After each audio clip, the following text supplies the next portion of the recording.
Quaremeas, Ugley, 27 de abril de 1946. Comentario sobre las actitudes. Hace algún tiempo que no hablamos de las actitudes. En el último comentario nos hemos referido a la falsa personalidad y al yo imaginario. Se dijo que esos dos conceptos de trabajo son diferentes. Empero, algunas veces son colindantes. Examinaré brevemente y de un modo algo distinto la diferencia entre la falsa personalidad y el yo imaginario. La falsa personalidad es la que nos procura una existencia enteramente irreal, y solo nos atrae cosas irreales. Hace que uno se identifique con lo que no es uno mismo. En una oportunidad hablaba con el señor Ouspensky sobre este particular y me dijo, es un gran obstáculo tener una larga posteridad. Le pregunté por qué ocurría así y me contestó que las gentes suelen identificarse con sus antepasados, y sin embargo, nacen en el mundo completamente libres de sus antepasados, esto es, su verdadera esencia viene al mundo completamente separada de las condiciones en las cuales nació la esencia. En pocas palabras, agregó, si se siente orgulloso de su origen en el tiempo y el espacio, nunca podrá llegar a su verdadero sí mismo. Recuerdo, que me repitió en 2 oportunidades, que es preciso comprender que no nacemos por medio de nuestros padres, sino que, nuestra esencia, nos viene de las estrellas como algo por completo independiente de nuestro origen. En otras palabras, lo que tenemos que comprender es que, en el recuerdo de sí, no nos acordamos de nuestros antepasados y tampoco de nuestros padres. Descendemos de un origen por entero diferente. Si se quiere ver a qué se asemeja la falsa personalidad, nos basta imaginar a 2 sirvientas que están charlando. Una de ellas dice que su abuelo tenía casa propia y vivía en gran estilo. La otra dirá, tal vez, que su abuela pasó 10 años en el presidio y apareció en los diarios. Esa curiosa cosa que se llama falsa personalidad, es capaz de hacernos sentir que somos algo, porque hemos tenido en una época o en otra, a un antepasado muy distinguido, muy notorio, que cometió varios crímenes y creó a la policía muchas dificultades. La falsa personalidad es una cosa extraordinaria, digna de ser estudiada tanto en uno mismo, como en las otras personas. Ahora bien, en cuanto al yo imaginario, se dijo que, se debe imaginar que siempre somos una y la misma persona, y que en toda ocasión hablamos conscientemente, sabemos lo que se está haciendo, de hecho, podemos hacer. Ahora bien, pasaremos a la cuestión de las actitudes. Todo el trabajo consiste en separarse de los propios yoes irreales. La falsa personalidad es un aspecto irreal de nosotros, y solo atrae cosas irreales. El yo imaginario también atrae cosas irreales. Pero en el trabajo de separarse a sí mismo de lo que es irreal, el trabajo nos enseña muchas ideas adicionales a las cuales es preciso aplicar la observación de sí. Las actitudes son en nosotros cosas irreales. Cada uno de ustedes tiene ciertas actitudes o puntos de vista inculcados, desde los cuales contemplan a todas las demás personas y también a sí mismos. Casi siempre tienen que ver con la falsa personalidad. Les daré un ejemplo de una actitud. Un hombre ha adquirido una actitud que lo hace sentirse superior a las demás gentes. Cuando se encuentra con esas personas, su actitud obra mecánicamente en él. No simpatiza con dichas personas. Sí, pero no simpatizo con ellas debido a su actitud, a la mecanicidad. Supongamos que intento hacer ver a dicho hombre el valor de las otras personas hacia quienes tiene esa actitud mecánica. Lo presento a esas personas, le hablo sobre ellas, lo que han hecho, por qué circunstancias han pasado, y así sucesivamente. Al cabo de un tiempo cede. Le sorprende mucho hallar que esas personas no son en absoluto lo que creía. Verá que son personas muy interesantes. ¿Qué le sucede a este hombre? Lo que le sucede es que ha evitado su actitud mecánica, a través de la cual no podía recibir nuevas impresiones, y uno tiene, por así decir, que socavarlo. ¿Socavarlo en qué? Socavar su falsa personalidad, sus actitudes negativas y restrictivas, y por lo tanto, liberarlo de una parte de su lado mecánico, de su lado adquirido. Dicho hombre se sentirá ahora más libre. La expresión misma de su rostro cambiará, su manera de hablar se modificará, y en lugar de un sentimiento de pérdida sentirá un sentimiento de logro. En una ocasión el señor Ouspensky me hablaba sobre las actitudes. Dijo que las actitudes son cosas muy difíciles de observar en uno mismo. Dijo, fueron establecidas en nosotros en muy temprana edad, a través de nuestra psicología adquirida, es decir, mediante lo que nos han enseñado, y son, hablando prácticamente, siempre actitudes negativas. Dijo que lo que la gente denomina una buena educación, es lo que da a una persona sus características actitudes negativas, y cuando esas actitudes negativas fueron implantadas correctamente, se dice de dicha persona que es bien educada. Agregó que en la educación inglesa, por lo que sabía, se ponía mucho énfasis en establecer en los niños y niñas actitudes negativas, y por lo que podía ver era la única educación que se impartía. En una ocasión sugerí que algunos de nuestros compañeros cantaran canciones de mar. Estaba junto al señor Uspensky en ese momento y me miró sonriendo y dijo, la mayoría de esas personas han sido educadas con actitudes típicas. ¿Cómo podrá cantar canciones de mar?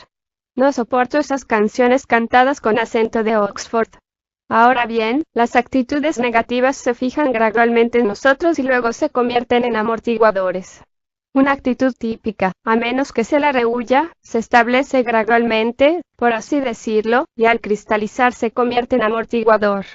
Una vez que se ha convertido en amortiguador es muy difícil de percibir.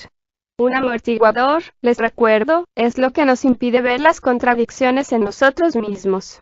Es por eso por lo cual un hombre con muchos amortiguadores tiene a menudo tanto éxito en la vida. Parece gozar de fuerte voluntad. Sus amortiguadores le impiden ver que hay algo que anda mal en él, y sin embargo tal hombre, desde el punto de vista del trabajo, es un hombre muy débil. Está situado en un lugar muy bajo en la escala de ser. A veces, me trajeron personas para el trabajo y me di cuenta que tenían amortiguadores muy fuertes. Entonces comprendí que sería prácticamente imposible enseñarles el trabajo, porque son demasiado débiles interiormente. Esto es, no tienen cosa alguna tras su fachada de amortiguadores que los mantiene de buen humor consigo mismas, y si uno tratara de destruir un amortiguador, en tales personas, enloquecerían literalmente porque no tienen nada internamente, nada tras ellas, nada real. En el trabajo, empezamos con un impersonal estudio de sí, esto es, con la idea de que es preciso lograr el conocimiento de nuestro ser. Evidentemente, solo se puede lograrlo adoptando un nuevo punto de vista, y al mismo tiempo, examinándose conscientemente, notando cómo se habla y se comporta uno y así, sucesivamente. Este es un movimiento orientado hacia el interior. Solo de esta manera un hombre puede separarse de sí mismo. Una parte de la práctica de este autoestudio consciente, es la de observar nuestras actitudes. Cuando llegamos al punto de ser capaces de observar nuestras actitudes, esto pone en nosotros algo en movimiento que nos conduce a algo extraño, a nuevos pensamientos y sentimientos. Por eso se dice que el trabajo se inicia con la observación de sí. Ninguno de nosotros sabía que tenía actitudes. En general, damos por sentado lo que somos, y así, nunca vemos que eso es lo que somos, esto es, que nuestro estado de ser atrae en todo momento lo que nos sucede. Entre ustedes, ¿cuántos se dieron cuenta, alguna vez, que todo ocurra por culpa de ustedes? Este es un cómodo pensamiento si se lo toma sentimental y patéticamente.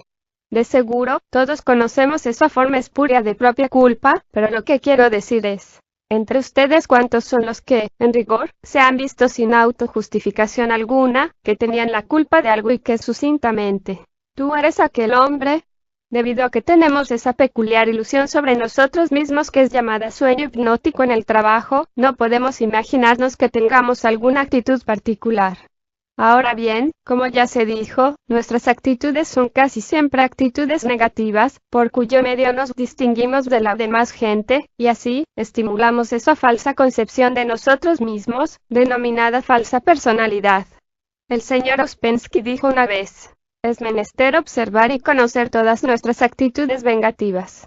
En cierto sentido, solemos observar nuestras actitudes negativas pero las consideramos como si fueran perfectamente justas. Pero, agregó, lo que importa aquí es que en realidad no vemos que son actitudes implantadas en nosotros por nuestra educación y por imitación, y que en verdad, no son en absoluto nosotros mismos. Dijo, no solo debemos observar, sino conocer muy bien en nuestra memoria que son definitiva y permanentemente nuestras actitudes. Y agregó, las actitudes negativas nunca producen beneficio alguno, simplemente nos vacían. Y una vez que nos damos cuenta de ello ya no tenemos derecho ni excusa para identificarnos con ellas. En otra ocasión dijo, Las actitudes nunca piensan. Obran automáticamente. Se asemejan a lugares endurecidos en el centro intelectual, a pensamientos cristalizados, y ya que son casi siempre negativas, terminan por convertirse en amortiguadores. Una vez me preguntó, ¿cómo conoce usted cuando una persona habla desde actitudes fijas? Le contesté que no lo sabía y me dijo, tendría que darse cuenta enseguida. Se aburre, empieza a bostezar cuando un hombre habla desde sus opiniones fijas. No está pensando. Ahora bien, las actitudes se establecen en el centro intelectual y ocupan el lugar del pensamiento verdadero, individual. Afectan el centro emocional, pero su punto de partida está en el centro intelectual. Si ve a una persona llena de actitudes adquiridas, y sin otra cosa, sentirá al punto que le es imposible hablar con dicha persona. Esto es, no puede liberar su pensamiento de las actitudes adquiridas. En otra ocasión el señor Ouspensky dijo, si usted está lleno de actitudes negativas nunca será capaz de ponerse en contacto en sí mismo con las partes superiores de los centros, y así, tampoco con cualquier nivel superior de ser. Nos dio un ejemplo. Dijo, si tiene muchas actitudes negativas de las cuales no se ha enterado, y las aceptó como si fueran usted, es lo mismo que llevar gran número de gabardinas, y seguir llevándolas todo el tiempo, de modo que, es imposible llegar hasta usted. En tal caso, agregó un hombre no puede pasar por el estrecho camino de este trabajo, lo cual es una cuestión de sinceridad interior. Nunca será capaz de pasar por las puertas y estrechos pasajes, a no ser que deseche todas las gabardinas que ignora llevar, y las toma como si fueran él mismo. Agregaré, que nada cuesta observar las actitudes en las otras personas, y conocemos perfectamente, cuando una persona habla desde una actitud característica. Por cierto es cansador. Es mucho más difícil observar las actitudes características en uno mismo, pero es necesario hacerlo. Se lo percibe vigilando la entonación de la propia voz.